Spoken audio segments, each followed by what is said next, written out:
मैं हूं किशोर अजवाणी। आज की ताजा खबर जारी है और मैं हूं अर्पिता आर्या। जम्मू कश्मीर के उरी में पाकिस्तान की तरफ से की गई गोलाबारी में भारतीय सेना के 2 जवान शहीद हो गए। पिछले 3 दिनों से पाकिस्तान की तरफ से लगातार उकसावे वाली कार्रवाई हो रही है। कल भी उरी में पाकिस्तानी सेना की तरफ से भारी गोलाबारी की गई, जिसमें सेना के 2 जवान शहीद हो गए। पाकिस्तान की गोलाबारी में 3 जवान और 4 आम लोग भी घायल हुए हैं। पाकिस्तान की तरफ से लगातार भारतीय सेना की चौकियों और रिहायशी इलाकों को निशाना बनाया जा रहा है, तो पाकिस्तान की ये नापाक हरकत लगातार जारी है। हमारे साथ हमारे सहयोगी रिफत इस वक्त जुड़ चुके हैं। रिफत, किस तरीके से पाकिस्तान कुछ जवाबी कार्रवाई में असर होता हुआ दिख रहा है? अर्पिता, जिस तरीके से आपने कहा कि लगातार सीज फायर वायलेशन जारी हैं और न सिर्फ कश्मीर घाटी में बल्कि जम्मू सूबे में भी बहुत ज्यादा सीज फायर वायलेशन हो रही है। लगातार सीज फायर का उल्लंघन हो रहा है और कल जो ये उरी में वाक़ा पेश आया, जबरदस्त फायरिंग हुई वहाँ पे हाजी पीर सेक्टर में और इंडियन आर्मी ने भी यहाँ से बाद में फायरिंग की। लेकिन इस फायरिंग में पहले सिविलियंस घायल हुए थे, 4 सिविलियंस, और उनको भी हॉस्पिटल पहुंचाया गया। लेकिन 3 फौजी जवान जो हैं वो गंभीर रूप से घायल हो गए थे, जिनको हॉस्पिटल पहुंचाया गया था, आर्मी बेस हॉस्पिटल श्रीनगर। लेकिन अब वो जख्मी किताब न लाकर चल बसे हैं, उनमें से 2 जवान। और ये कहा जा सकता है कि LOC पे काफ़ी टेंशन रहता है जब भी वहाँ पे फायरिंग होती है। और कल जो है पाकिस्तानी आर्मी ने भी शेलिंग बहुत ज़्यादा की और उसमें बताया जा रहा है कि मोर्टार शेल्स या बोफोर्स का भी इस्तेमाल हुआ है। इस तरीके की जो है फायरिंग हुई है वहाँ पे। और ये जो एरिया है पूरा तनाव में है, क्योंकि आपको मालूम है कि कुपवारा में भी कुछ दिन पहले ज़बरदस्त फायरिंग हुई थी और पाकिस्तानी आर्मी ने जो फायरिंग की उसमें छोटे बच्चे की भी एक मौत हुई थी और उसके अलावा 2 और लोग मारे गए थे। तो कुल मिला के ये कहा जा सकता है कि अब लाइन ऑफ कंट्रोल पे बहुत ज़्यादा तनाव है। हालांकि जम्मू सूबे में लगातार ज़्यादा फायरिंग हो रही है LOC पे, लेकिन अब कश्मीर घाटी में भी कुछ दिनों से ऐसा लग रहा है कि दोनों तरफ से अब बहुत ज़्यादा फायरिंग हो रही है, जिससे पूरा लाइन ऑफ कंट्रोल पे जो है तनाव हो रहा है। उत्तर प्रदेश के कानपुर में पुलिस पर हुए हमले के मामले में 10 और लोगों को गिरफ्तार कर लिया गया। इस मामले में अब तक कुल 20 लोगों की गिरफ्तारी हो चुकी है और 200 से ज्यादा लोगों के खिलाफ मामला दर्ज किया गया है, जिनमें कुछ आरोपियों की पहचान करने के बाद उन्हें गिरफ्तार करने के लिए पुलिस कानपुर के बजरिया थाना इलाके में पहुंची। कार्रवाई का विरोध हुआ तो पुलिस की तरफ से लाठीचार्ज भी किया गया। दावा है कि कई आरोपियों ने कार्रवाई से बचने के लिए पुलिस को अपना गलत नाम भी बताया। हालांकि पुलिस का कहना है कि उसने उन्हीं आरोपियों को गिरफ्तार किया जिनकी पहचान की जा चुकी है। मेरा नाम राजा है। पुलिस पर हमले के आरोप में 10 लोगों को गिरफ्तार किया गया। उन पर लाठियां भी बरसाई गईं। आरोपियों को गिरफ्तार करने के लिए इलाके में भारी पुलिस बल को भी लगाया गया। कानपुर में 2 दिन पहले पुलिस और स्वास्थ्य कर्मियों पर हमला हुआ था। इस हमले के आरोप में 200 से ज्यादा लोगों के खिलाफ मामला दर्ज किया गया। CCTV फुटेज के आधार पर उनकी खोज की जा रही है, जिससे इस घटना में शामिल जो भी व्यक्ति रहा है उसके ऊपर कानून की धाराओं के अंतर्गत कठोरतम कार्यवाही सुनिश्चित की जा सकती है। तेलंगाना के लिंगमपल्ली से 1200 से ज्यादा मजदूरों को लेकर स्पेशल ट्रेन बीती रात रांची के हटिया स्टेशन पहुंची। स्टेशन पर मजदूरों का प्रशासन की तरफ से फूलों के साथ स्वागत किया गया। ट्रेन के प्लेटफॉर्म पर पहुंचने के बाद सभी मजदूरों की स्क्रीनिंग भी की गई। इसके बाद स्टेशन पर पहले से खड़ी बसों के जरिए सभी मजदूरों को उनके जिलों के लिए रवाना किया गया। तेलंगाना से आए सभी मजदूरों को उनके जिलों में अगले 14 दिन के लिए क्वारंटीन में रखा जाएगा और अगर किसी में कोरोना के लक्षण मिले तो उन्हें आइसोलेशन में भेजा जाएगा। झारखंड सरकार ने केंद्र सरकार से मजदूरों के लिए स्पेशल ट्रेन चलाने की अपील की थी, जिसके बाद ये स्पेशल ट्रेन मजदूरों को लेकर रांची पहुंची थी। इस दौरान सोशल डिस्टेंसिंग का भी ख्याल रखा गया। डीसी साहब, कितने लोग आए हैं और इनके लिए क्या व्यवस्था कर रहे हैं? 1250 से अधिक लोग आए हैं। अच्छा। उनके लिए बसेस लगी हुई हैं, जैसा कि आप देख सकते हैं। बसेस जो हैं यहाँ से उनके ज़िले लेके जाएंगे। ज़िले में वहाँ पे स्क्रीनिंग होगी। स्क्रीनिंग होने के बाद उनको क्वारंटाइन किया जाएगा। दिल्ली और हरियाणा के सभी बॉर्डर पर पूरी तरह सील कर दिए गए।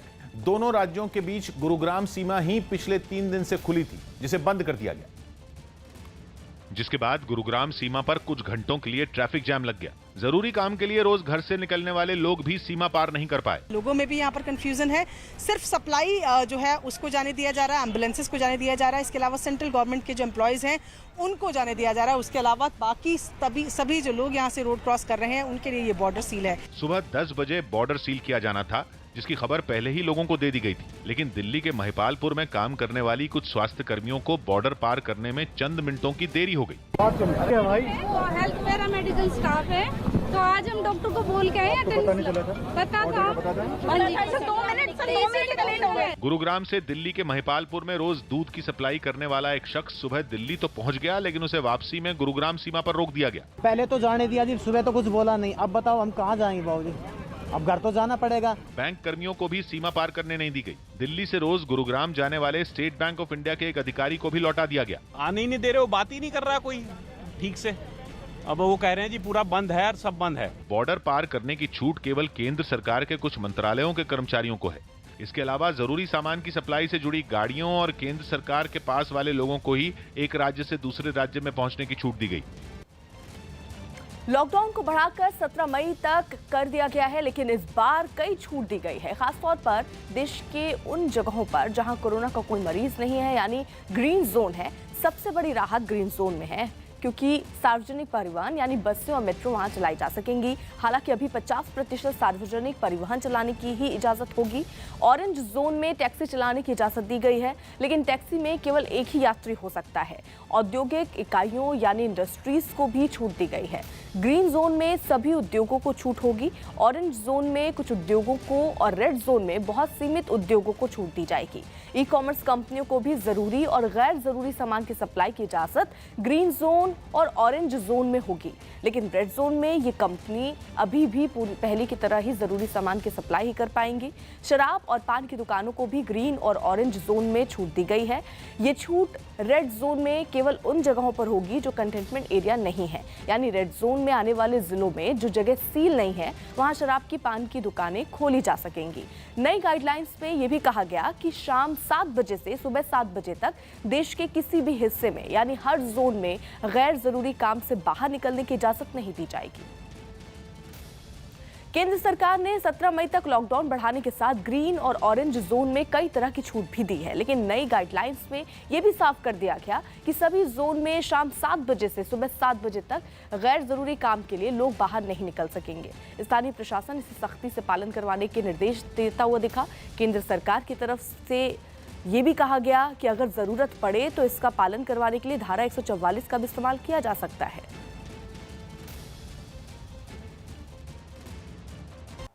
मुंबई में उस कोरोना मरीज की मौत हो गई जिस पर पहली बार प्लाज्मा थेरेपी का इस्तेमाल किया गया था। न्यूज़ 18 को मिली जानकारी के मुताबिक मुंबई के लीलावती अस्पताल में भर्ती 53 साल के कोरोना मरीज की प्लाज्मा थेरेपी के इस्तेमाल के बाद मौत हो गई। इस मरीज को 21 अप्रैल को इलाज के लिए अस्पताल में भर्ती कराया गया था, जिसके बाद इस मरीज को ठीक करने के लिए 26 अप्रैल को प्लाज्मा थेरेपी की गई थी, लेकिन इसके बावजूद फेफड़ों में वायरस के पहुंचने से मरीज को बचाया नहीं जा सका। प्लाज्मा थेरेपी में कोरोना से ठीक हो चुके व्यक्ति के शरीर से प्लाज्मा निकालकर मरीज के शरीर में डाला जाता है। ये पूरी प्रक्रिया उसी तरह से है जैसे रक्तदान किया जाता है और खून चढ़ाया जाता है। वहीं मुंबई की मेयर किशोरी ने भरोसा ये दिलाया कि कोरोना मरीज की मौत की जांच की जाएगी। अभी उसका रीजन भी ढूंढना पड़ेगा, एक्चुअल फैक्ट क्या है। लॉकडाउन में खरीदार नहीं मिलने से देश भर में कई जगहों पर सब्जी कारोबारियों की मुश्किलें बढ़ गईं। कोरोना की रोकथाम के लिए लोग घरों से कम ही बाहर निकल रहे हैं और प्रशासन की तरफ से भी सख्ती बढ़ा दी गई, जिस वजह से पंजाब में अमृतसर की एक सब्जी मंडी में कुछ सब्जी कारोबारी ग्राहकों के आने का इंतजार करते दिखे। दुकानों पर सब्जियों का भंडार नजर आया, ट्रकों में सब्जियां लदी दिखाई दी, लेकिन सब्जियों के खरीदारों की तादाद में भारी कमी देखी गई। कम ही लोग सब्जी खरीदने के लिए घरों से निकले, जिस वजह से सब्जी कारोबारियों की परेशानी बढ़ गई। जब से लॉकडाउन हुआ है तो कारोबार तो बिल्कुल ही खत्म हो चुका है। चीज एक 10 रुपए की चीज है, वो 1 रुपए में भी नहीं कोई खरीद रहा। यूपी में मुरादाबाद की एक सब्जी मंडी के हालात भी कुछ ऐसे ही दिखाई दिए। नाम बराबर ग्राहकों के सब्जी मंडी में पहुंचने से कारोबारियों की दुकानों पर सब्जियां सड़ती नजर आईं। ऐसे में इन सब्जियों की छटाई करना मजबूरी बन गया। माल का भाड़ा नहीं निकल रहा है इस माल में, हम लोग क्या करें, हम तो बहुत परेशान हैं। लॉकडाउन 17 मई तक बढ़ाए जाने के बाद रेलवे ने भी अपने सभी ट्रेनों को 17 मई तक रद्द रखने का फैसला किया।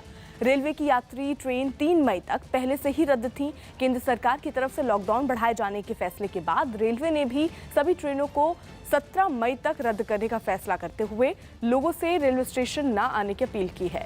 रेलवे की तरफ से कहा गया कि लॉकडाउन में फंसे अप्रवासी मजदूरों, छात्रों, तीर्थयात्रियों, पर्यटकों के लिए विशेष ट्रेन चलाई जा रही है। ये ट्रेनें संबंधित राज्य सरकारों के अनुरोध पर चलेंगी। जम्मू कश्मीर के उधमपुर में लोगों को जागरूक करने के लिए पुलिस ने अनोखा तरीका अपनाया। पुलिस ने बेवजह सड़कों पर घूम रहे लोगों को समझाने के लिए एक कलाकार की मदद ली, जो जोकर की वेशभूषा में सड़कों पर निकला और डांस कर न सिर्फ लोगों का मन बहलाया बल्कि उनसे घरों में रहने की अपील भी की। हार जाएगा कोरोना, प्लीज सरकार जो कहती है वो करो ना। जोकर बना ये कलाकार सड़कों पर घूम घूम कर लोगों को लॉकडाउन के नियमों का पालन करने के लिए समझाता नजर आया ताकि कोरोना वायरस को फैलने से रोका जा सके।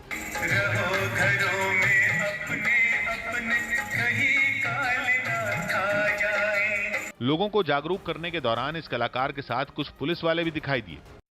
ब्रिटेन के पीएम ने स्वास्थ्य कर्मचारियों के लिए तालियां बजाई। कोरोना वायरस से जंग जीत चुके ब्रिटेन के पीएम बोरिस जॉनसन ने लंदन में अपने दफ्तर के बाहर मेडिकल स्टाफ के लिए तालियां बजाईं और उनका शुक्रिया अदा किया।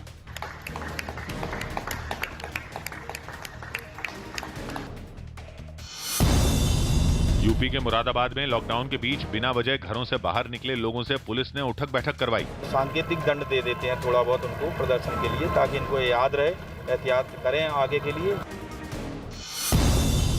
पंजाब के संगरूर में लोगों ने कोरोना वायरस के खतरे के बीच ड्यूटी कर रहे एक पुलिस वाले का सड़क पर ही जन्मदिन मनाया। मैंने बहुत चंगा लग रहा है जो अज सारिया संस्थावां ने एडा बड़ा सत्कार दिता है। अहमदाबाद में गृह मंत्रालय के आदेश के बाद कई मजदूर डीएम के दफ्तर पहुंचे और अपने गांव लौटने के लिए प्रशासन से इजाजत मांगी। 40 दिन से फंसे हुए हम लोग, उसके बाद यहाँ खाने वाने का भी बंदोबस्त अच्छा नहीं है। नागपुर सेंट्रल जेल में पुलिस वालों, कैदियों और दूसरे लोगों के आने जाने पर रोक लगा दी गई। कोरोना वायरस के खतरे की वजह से यह फैसला लिया गया, यानी अब जो भी जेल के अंदर होगा वो वहीं रहेगा।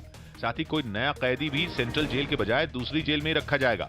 कोरोना का संक्रमण ना हो इसके लिए कल से नागपुर जेल को लॉकडाउन करने का निर्णय लिया गया है।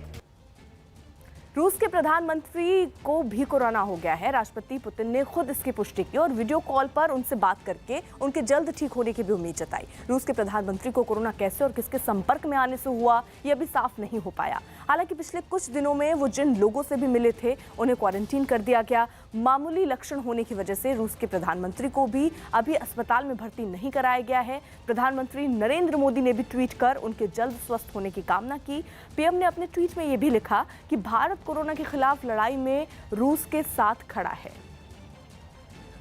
जम्मू कश्मीर में कई मजदूर लॉकडाउन के बीच अपने गांवों के लिए निकल पड़े और दूसरे जिलों से बर्फ से ढके पहाड़ों को पैदल पार कर राजौरी पहुंच गए। प्रशासन की तरफ से इन पहाड़ी रास्तों से होकर गुजरने पर पाबंदी लगी है। इसके बावजूद कुछ मजदूरों ने घर पहुंचने के लिए बर्फ से ढकी पहाड़ियों को पैदल पार किया, जिसकी एक तस्वीर भी सामने आई। इस तस्वीर में कुछ लोग बर्फ पर चलते हुए दिखाई दिए, जबकि एक आदमी बर्फ पर फिसलते हुए नीचे की तरफ जाता नजर आया। इसके बाद दो और लोग दिखे जो संभल कर बर्फ के ऊपर कदम रखते हुए आगे बढ़ रहे थे। बताया गया इन लोगों ने पीर पंजाल की पहाड़ियों पर जमी बर्फ को पैदल ही पार किया। इसके बाद जंगलों के रास्ते ये लोग राजौरी पहुंच गए। जो कि काम कर रहे थे कश्मीर में, वो यहाँ से पैदल रास्तों से चल के आए। वो यहाँ पे जो ही आए तो हमने उन लोगों को ट्रेस किया, उन्हें समझाया और उसके साथ ही साथ हम उन्हें क्वारंटाइन किया गया। हालांकि इस घटना के बाद पुलिस ने इलाके में चौकसी बढ़ा दी। दिल्ली अल्पसंख्यक आयोग के चेयरमैन जफर उल इस्लाम को जाकिर नाइक की तारीफ करना और विवादास्पद बयान देना महंगा पड़ गया। दिल्ली पुलिस की स्पेशल सेल ने उनके खिलाफ केस दर्ज कर लिया और उन पर पुलिस ने राजद्रोह और अलग अलग समूहों के बीच दुश्मनी को बढ़ावा देने का आरोप लगाया है। चुनाव आयोग ने महाराष्ट्र में राजनीतिक और संवैधानिक संकट से बचने के लिए विधान परिषद की 9 सीटों पर चुनाव की तारीखों का ऐलान कर दिया। कोरोना संकट और लॉकडाउन की वजह से वहां विधान परिषद की 9 सीटों पर अप्रैल में होने वाले चुनाव टाल दिए गए थे, जिसकी वजह से महाराष्ट्र में संवैधानिक संकट पैदा होने की आशंका गहरा गई, क्योंकि मुख्यमंत्री उद्धव ठाकरे अगर 27 मई तक विधानसभा या विधान परिषद के सदस्य नहीं चुने जाते तो उनको इस्तीफा देना पड़ेगा। यही वजह रही कि महाराष्ट्र के राज्यपाल ने चुनाव आयोग से विधान परिषद की उन सीटों पर चुनाव कराने की मांग की जिन पर आम लोग नहीं बल्कि विधायक ही वोटिंग करते हैं, जिस पर चुनाव आयोग में हुई आपात बैठक में मुख्य चुनाव आयुक्त ने वीडियो कॉन्फ्रेंसिंग के जरिए हिस्सा लिया, क्योंकि वो लॉकडाउन की वजह से अमेरिका में फंसे हुए हैं। महाराष्ट्र के हालात को देखते हुए चुनाव आयोग ने विधान परिषद की 9 सीटों पर 21 मई को वोटिंग कराने का ऐलान कर दिया।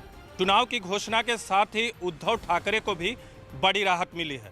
अगर चुनाव आयोग का फैसला नहीं होता तो उद्धव ठाकरे को भी अपने पद से इस्तीफा देना होता। विधान परिषद के चुनाव का रास्ता साफ होने के बाद सीएम उद्धव ठाकरे ने राज्यपाल भगत सिंह कोश्यारी से मुलाकात की और उनको महाराष्ट्र दिवस की बधाई देने के साथ ही राज्य का संवैधानिक संकट टालने की पहल करने के लिए भी उनका आभार जताया। हालांकि चुनाव आयोग ने साफ कर दिया कि महाराष्ट्र में विधान परिषद चुनाव की प्रक्रिया के दौरान भी महामारी से निपटने के लिए जारी दिशा निर्देशों का पूरा पालन करना होगा और इसके लिए आयोग ने केंद्रीय गृह सचिव को एक अधिकारी तैनात करने का निर्देश दिया जो विधान परिषद की चुनाव प्रक्रिया के दौरान कोरोना से बचाव के नियमों का पालन कराएगा, जबकि महाराष्ट्र के मुख्य चुनाव अधिकारी को विधान परिषद चुनाव के लिए पर्यवेक्षक नियुक्त कर दिया गया। देश के बाकी राज्यों में जितने भी चुनाव कोरोना संकट की वजह से टालने पड़े उनके बारे में चुनाव आयोग ने अगले हफ्ते विचार करने का भरोसा दिया। इससे पहले महाराष्ट्र सरकार ने संवैधानिक संकट का हवाला देकर राज्यपाल से मांग की थी कि वो उद्धव ठाकरे को अपने कोटे से विधान परिषद सदस्य मनोनीत कर दें। इस पर भी वहां सियासी बवाल शुरू हो गया था। नाम नियुक्त किए हुए विधान परिषद के सदस्य महाराष्ट्र राज्य के मुख्यमंत्री कभी नहीं बने। ये भली भांति महाराष्ट्र सरकार के सभी नेता जानते हैं। जो भी अब विधान परिषद के महाराष्ट्र में चुनाव होंगे, जो भी उम्मीदवार चुनकर के आएंगे, हम उनका स्वागत करेंगे। मुंबई में एक दिन में 751 से ज्यादा मरीज सामने आए हैं, जो एक दिन में मरीजों का सबसे बड़ा आंकड़ा है।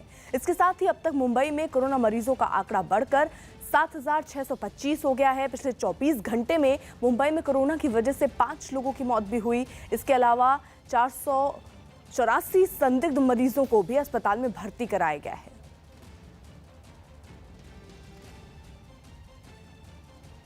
कोरोना की चपेट में आए अमेरिका के विमान वाहक पोत यूएसएस रूजवेल्ट में फंसे जवानों को वहां से निकाल लिया गया। करीब 1000 जवानों के कोरोना पॉजिटिव पाए जाने के बाद इस जंगी जहाज में तैनात सभी जवानों के उतरने पर रोक लगा दी गई थी। लेकिन जांच पूरी होने के बाद उनको जंगी जहाज से उतरने की इजाजत दे दी गई। जिन जवानों का टेस्ट नेगेटिव आया था उनकी एक लिस्ट तैयार की गई और फिर एक एक कर सभी को विमान वाहक पोत से नीचे उतारा गया। सामने आए वीडियो में कई जवान अपने सामान के साथ रूजवेल्ट से नीचे उतरते नजर आए। नीचे उतरने के बाद इन जवानों को वहां पहले से खड़ी बसों में बैठाकर होटलों के लिए भेज दिया गया। विमान वाहक पोत पर तैनात जवानों को निकालने के बाद वहां जवानों की दूसरी खेप को तैनात करने का काम भी शुरू कर दिया गया। बताया गया कि ये जंगी जहाज जल्द ही समंदर में लौट सकता है। कोरोना की चपेट में आने के बाद यूएसएस रूजवेल्ट को गुआम के नौसैनिक अड्डे पर खड़ा कर दिया गया था।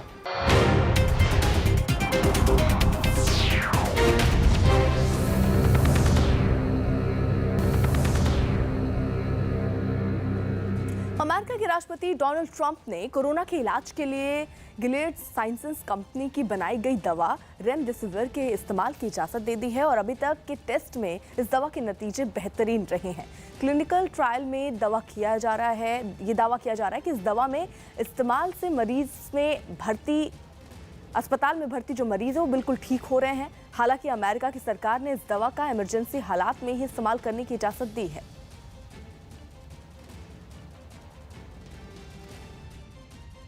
मध्य प्रदेश के जबलपुर में हॉटस्पॉट बने एक इलाके में लॉकडाउन तोड़ने वाले 7 आरोपियों के खिलाफ पुलिस ने केस दर्ज कर लिया।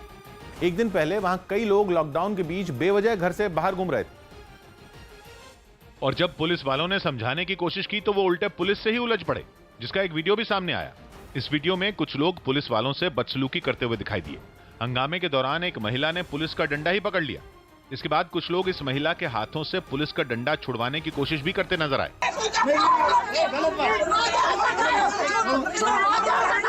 धीरे धीरे इलाके के कई लोग वहां इकट्ठा हो गए और हंगामा करने पर उतर आए, जबकि पुलिस वाले बार बार हंगामा करने वाले लोगों से घर जाने की अपील करते दिखाई दिए।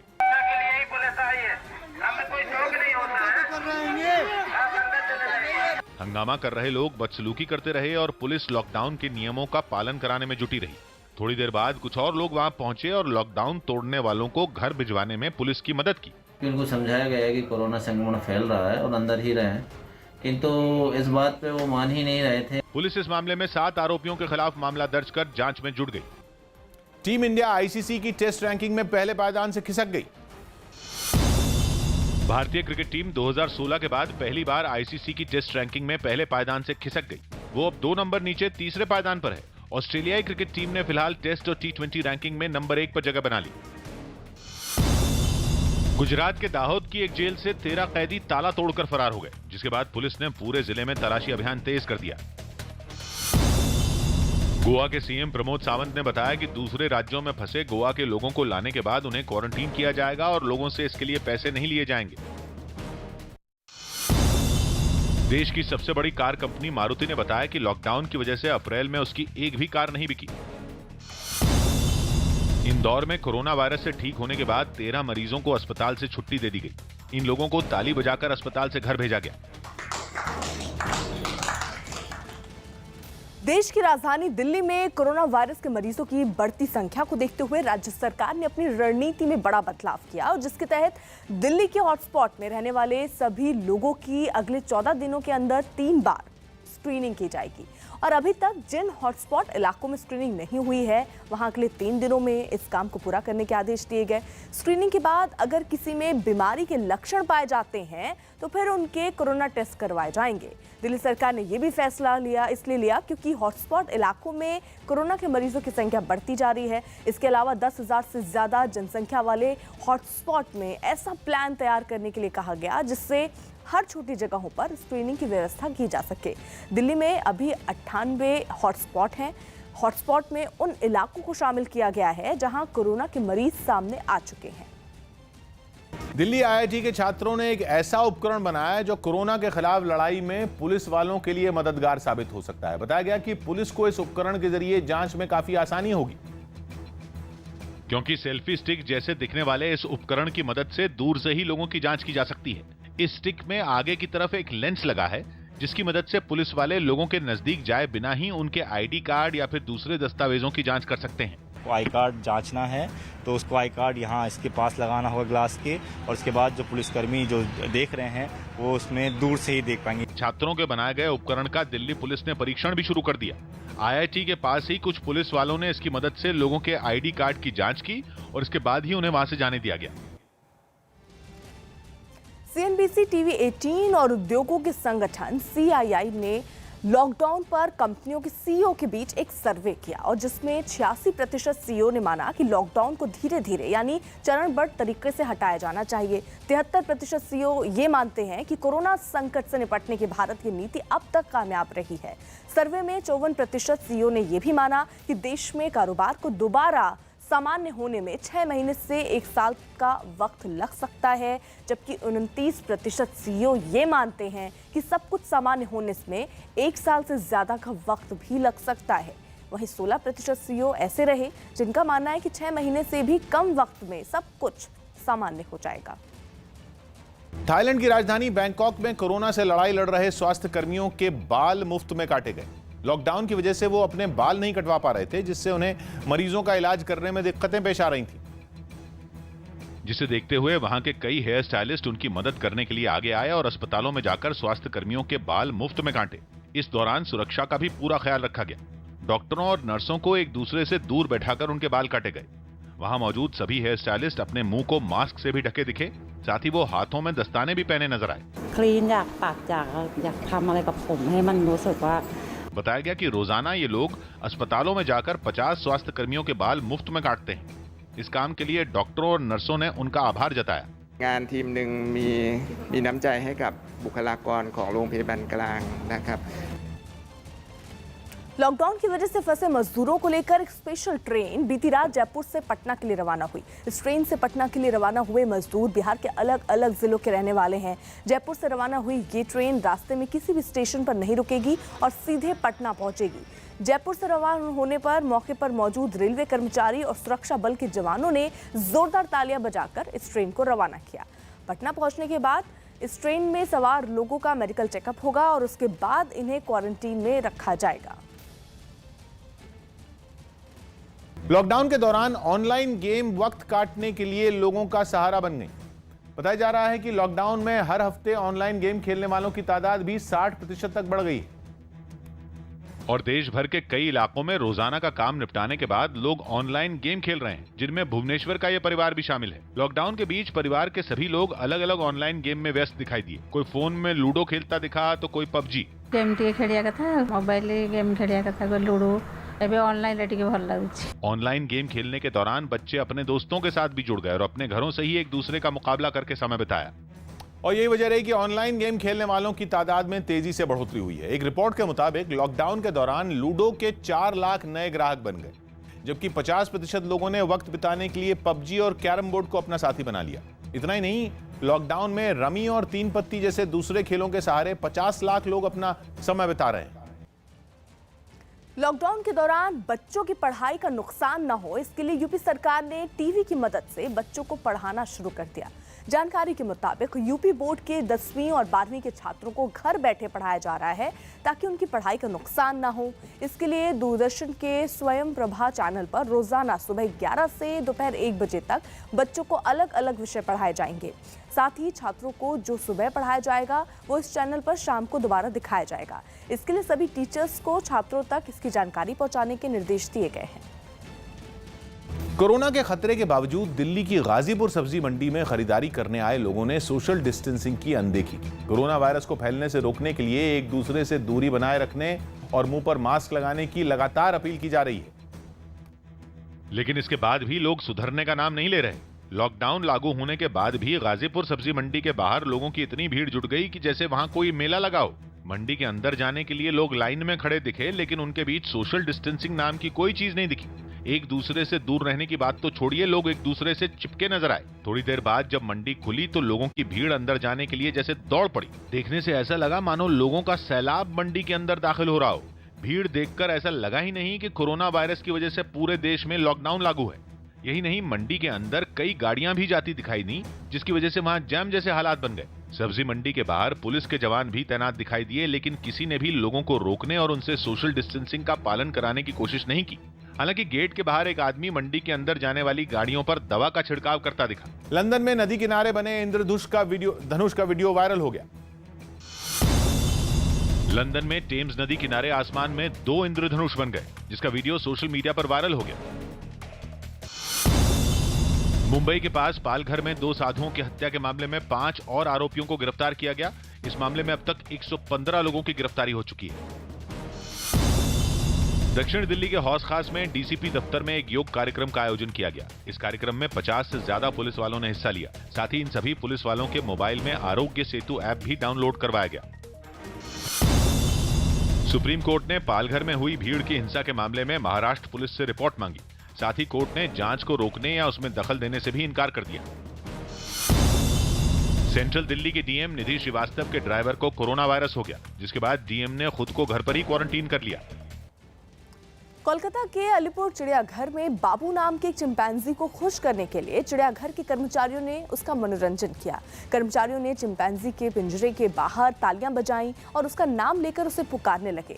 अपना नाम सुनकर चिंपैंजी पिंजरे से बाहर आ गया और उछल कूद करने लगा।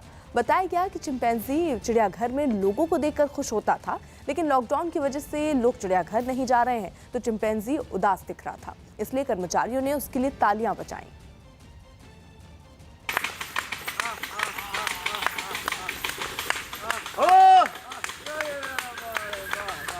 लॉकडाउन के बीच पंजाब के लुधियाना से कई मजदूर साइकिल से ही यूपी के लिए गांव के लिए निकल पड़े। बलरामपुर लौट रहे ये मजदूर 700 किलोमीटर की दूरी तय कर लखीमपुर पहुंचे तो कुछ लोगों ने इनकी मदद की। ये वो मजदूर हैं जिनके सामने लॉकडाउन लागू होने के बाद रोजी रोटी का संकट खड़ा हो गया, जिसके बाद ये लोग साइकिल के जरिए घर के लिए निकल पड़े। इन्होंने 700 किलोमीटर का सफर तय किया और रात होने पर लखीमपुर में एक होटल के बाहर ठहर गए। इसके बाद इलाके के कुछ लोग इनकी मदद के लिए सामने आए और इन्हें खाने के लिए जरूरी चीजें दी। इससे पहले ये सभी लोग साइकिल को किनारे लगाकर सोते नजर आए। बताया गया कि ये लोग भूखे प्यासे थे। छोटे छोटे बच्चे और महिलाओं समेत परिवार के बड़े लोगों को पिछले 12 घंटे से खाना नसीब नहीं हुआ था। कुछ ये लोग लुधियाना से चल के साइकिल से आए हैं, तो भूखे हैं ये लोग, परेशान हैं, पैरों में इनके छाले पड़े हैं और मतलब बहुत ही दयनीय स्थितियां हैं। इन लोगों को यहां से बलरामपुर तक पहुंचने के लिए भी 250 किलोमीटर का सफर तय करना बाकी है। कोरोना से जारी जंग के बीच लगातार ड्यूटी कर रहे कर्मचारियों की बीएमसी ने मुफ्त में कोरोना जांच कराई। जिन लोगों की जांच हुई उनमें बेस्ट बस सेवा के ड्राइवर और कंडक्टर भी शामिल रहे, जो कोरोना की जांच कराने के लिए मुंबई के वर्ली इलाके पहुंचे, जहां उनकी मेडिकल जांच की गई। ये लोग एक्सरे की सुविधा से लैस एक बस के बाहर कतार में खड़े नजर आए। इन कर्मचारियों ने सोशल डिस्टेंसिंग का भी ख्याल रखा और एक दूसरे से कुछ फीट की दूरी पर मुंह पर मास्क लगाए दिखे। बस में मौजूद मशीनों की मदद से एहतियात बरतते हुए कर्मचारियों की जांच की गई। चंडीगढ़ के बापू धाम इलाके से बीते एक हफ्ते में कोरोना के करीब 35 पॉजिटिव मरीज मिलने के बाद प्रशासन अलर्ट हो गया। आनन फानन में पूरे इलाके को फौरन सील कर दिया गया, जिसके बाद वहां पहुंची स्वास्थ्य विभाग की टीम ने लोगों की स्क्रीनिंग शुरू कर दी। सैंपल इकट्ठा करने के काम में जुटे स्वास्थ्यकर्मी पूरे एहतियात के साथ बापू धाम इलाके में दाखिल हुए और कुछ ही देर में स्वास्थ्यकर्मी सैंपल लेकर लौट आए।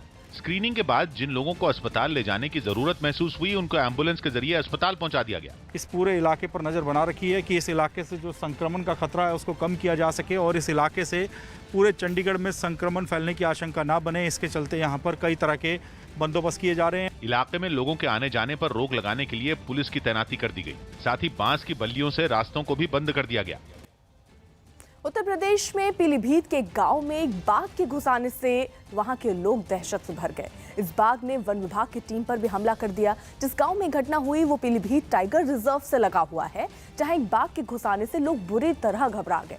बाघ ने वन विभाग की एक टीम पर भी हमला कर दिया। ट्रैक्टर पर चढ़े 2 कर्मचारियों पर बाघ ने हमले की कोशिश की। बाघ को भगाने के लिए पटाखे भी फोड़े गए। इसके बाद बाघ ट्रैक्टर से नीचे उतरकर झाड़ियों में चला गया। इस घटना का एक वीडियो भी सोशल मीडिया पर वायरल हो गया।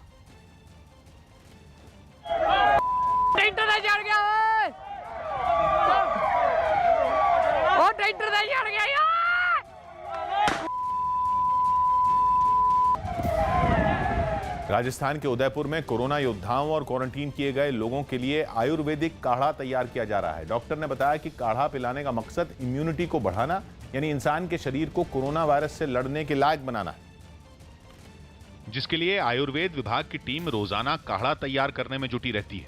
कुछ लोग औषधियों को एक बर्तन में तब तक गर्म करते हैं जब तक कि काढ़ा बनकर तैयार न हो जाए। बताया गया कि काढ़ा बनाने का यह सिलसिला करीब 4 घंटे तक चलता है। इसके बाद इसे क्वारंटीन किए गए लोगों में बांट दिया जाता है। ये 30 जड़ी बूटियों से मिलकर बना है और इस मटेरियल से इस काढ़े को बनाया जा रहा है, जो कि आम व्यक्ति के शरीर में इम्यूनिटी पावर को बढ़ाता है। बताया गया कि उदयपुर के अलग अलग क्वारंटीन सेंटरों में करीब 162 लोगों को रोजाना आयुर्वेद विभाग की तरफ से काढ़ा दिया जा रहा है। 14 दिन तक हम पिलाएंगे। इसके अलावा यदि लॉकडाउन बढ़ता है तो और भी हम जितना भी जब तक क्वारंटाइन लोग किए जाएंगे ये काढ़ा पिलाया जाएगा। भोपाल में पुलिस ने एक बच्ची का जन्मदिन मनाया। भोपाल पुलिस एक बच्ची के जन्मदिन को मनाने के लिए तोहफे लेकर उसके घर पहुंची। बताया गया कि इस बच्ची के पिता लॉकडाउन की वजह से ईरान में फंसे हुए हैं।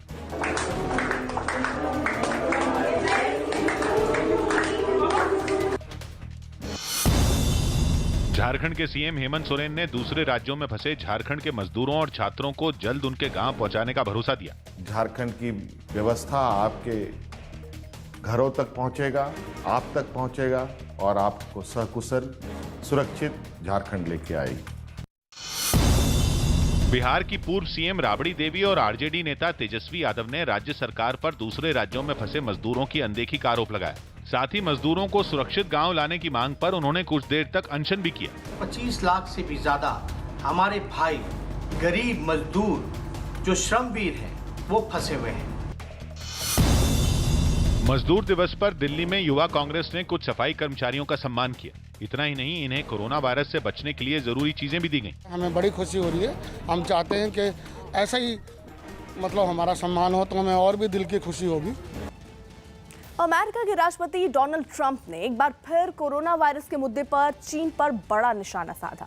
ट्रंप ने कहा कि पूरी दुनिया में तबाही मचाने वाला कोरोना वायरस वुहान लैब में बनाया गया है और उन्होंने इसके सबूत भी देखे हैं।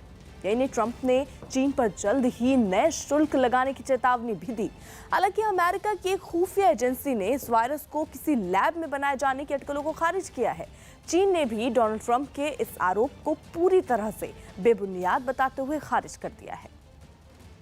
लॉकडाउन के दौरान अमृतसर में एक पुलिस वाले का सड़क पर ही जन्मदिन मनाया गया। ये पुलिस वाला महामारी के इस दौर में लगातार ड्यूटी कर रहा है। और यही वजह रही कि कुछ लोगों ने उसके जन्मदिन को यादगार बना दिया। एक अस्पताल के कुछ डॉक्टर और दूसरे कर्मचारी केक लेकर पुलिस वाले के पास पहुंचे और उसे जन्मदिन की बधाई दी। जन्मदिन को खास बनाने में इन लोगों ने कोई कसर नहीं छोड़ी। एक गाड़ी के बोनट पर केक रखा गया, जिसके बाद पुलिसकर्मी ने केक काटकर अपना जन्मदिन मनाया। केक काटने के बाद उसने डॉक्टरों का शुक्रिया भी अदा किया। डॉक्टर साहब ने थे आगे केक कटा जन्मदिन मनाया, मैंने बड़ी खुशी है। पंजाब के संगरूर से भी ऐसी ही एक तस्वीर सामने आई, जहां लॉकडाउन के नियमों का सख्ती से पालन करवाने में जुटे एक पुलिसकर्मी का सड़क पर ही जन्मदिन मनाया गया। जो अज सारिया संस्थावां ने एडा बड़ा सत्कार दिता है और सानू जी ड्यूटी करने में होर खुशी मिलेगी। हैदराबाद में कूलर बनाने वाली एक फैक्ट्री में अचानक भीषण आग लग गई। फैक्ट्री में यह आग शॉर्ट सर्किट की वजह से लगी, जो कुछ ही देर में पूरी फैक्ट्री में फैल गई। फैक्ट्री में प्लास्टिक होने की वजह से यह आग और तेजी से भड़की, जिसके बाद फैक्ट्री से आग की ऊंची ऊंची लपटें निकलती दिखाई दी, जबकि आसपास के इलाके में धुआं फैल गया। बताया गया कि आग लगने की जानकारी मिलने के बाद दमकल कर्मी वहां पहुंचे और किसी तरह आग को बुझा दिया, लेकिन तब तक काफी देर हो चुकी थी और फैक्ट्री में रखा सामान जलकर राख हो चुका था। कोरोना की मार झेलने वाला न्यूयॉर्क अब ट्रेनों में रह रहे बेघर लोगों से जूझ रहा है। कोरोना की वजह से न्यूयॉर्क में लॉकडाउन जैसे हालात हैं और वहां ट्रेनें नहीं चल रही हैं। ऐसे में वहां के बेघर लोग जमीन के अंदर बने इन स्टेशनों और ट्रेनों का इस्तेमाल रात गुजारने के लिए कर रहे हैं। सामने आई तस्वीरों में कई लोग स्टेशन पर खड़ी ट्रेन की सीटों पर सोते नजर आए। वहां खड़ी एक ट्रेन में तो हर डिब्बे में कई लोग सोते दिखे। वहां साफ सफाई करने वालों ने इन बेघर लोगों की पुलिस से शिकायत की, जिसके बाद इनको वहां से हटाने की कोशिश शुरू की गई। पुलिस ने इन लोगों को दूसरी जगह ठहराने का भी भरोसा दिया।